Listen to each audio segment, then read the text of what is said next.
ये पार्ट 2 है specific relief act का। तो इस पार्ट 2 में हम देखेंगे सेक्शन 1 से लेके सेक्शन 4 तक, जो कि प्रिलिमिनरी है पार्ट 1 इस स्पेसिफिक रिलीफ एक्ट 1963 का।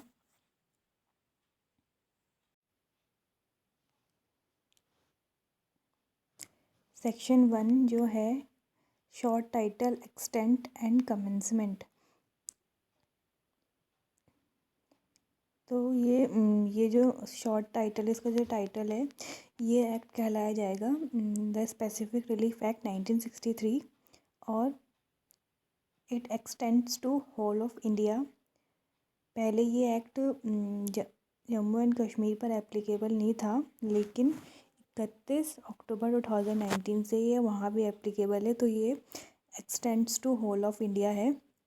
और इसका जो इन्फोर्समेंट डेट है, जो इन्फोर्स हुआ था, वो हुए थे 1 मार्च 1964 से।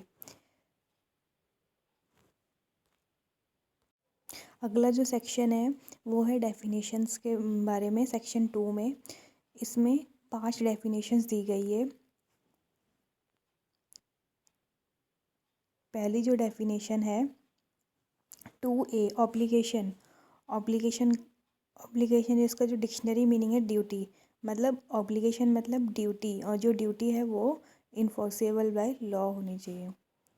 और सेक्शन 2B सेटलमेंट की डेफिनेशन बताता है। Settlement means an instrument whereby the destination और devolution of successive interest in movable और immovable property is disposed of और is agreed to be disposed of. Settlement का मतलब होता है कोई इंस्ट्रूमेंट, बट इसमें कोई विल और कोडिसिल से अलग, जो ये इंडियन सक्सेशन एक्ट में जो डिफाइंड है ये। नेक्स्ट जो डेफिनेशन इसकी ट्रस्ट की, सेक्शन 2C में ट्रस्ट। ट्रस्ट का जो मतलब है वो हम वही समझेंगे जो section 3 of Indian trust act में दिया गया है, और इंक्लूड करता है obligation in the nature of trust, जिसका मतलब चैप्टर 9 में है इस इंडियन ट्रस्ट एक्ट के।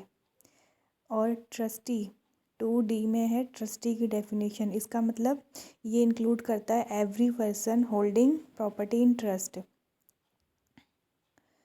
और जो 2E ये बताता है कि कोई भी जो all other words and expression used here in but not defined and defined in Indian contract act having the meaning respectively assign to them in that act. जो भी इधर इस एक्ट में जो यूज्ड होगा टर्म, वर्ड या expression, अगर इन 5 definition के अंदर इस डेफिनेशन क्लॉज में नहीं दिया गया है, तो उसका सेम मीनिंग वही जो इंडियन कॉन्ट्रैक्ट एक्ट में दिया गया है वो यहाँ पे एप्लीकेबल है।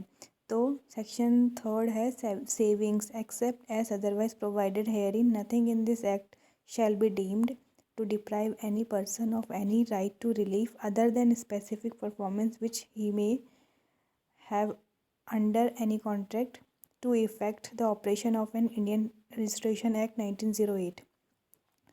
नेक्स्ट जो सेक्शन है सेक्शन 4, वो बताता है कि ये जो स्पेसिफिक रिलीफ एक्ट का जो सेक्शन 4 है, specific relief to be granted only for enforcing individual civil rights, not for enforcing penal laws. तो ये जो स्पेसिफिक रिलीफ जो है ये ग्रांट किया जाएगा किसी इंडिविजुअल सिविल राइट्स में इन्फोर्स होगा, ना कि ये पेनल लॉज में इन्फोर्स होगा। Specific relief can be granted only for the purpose of enforcing individual civil rights, not for purpose of penal laws.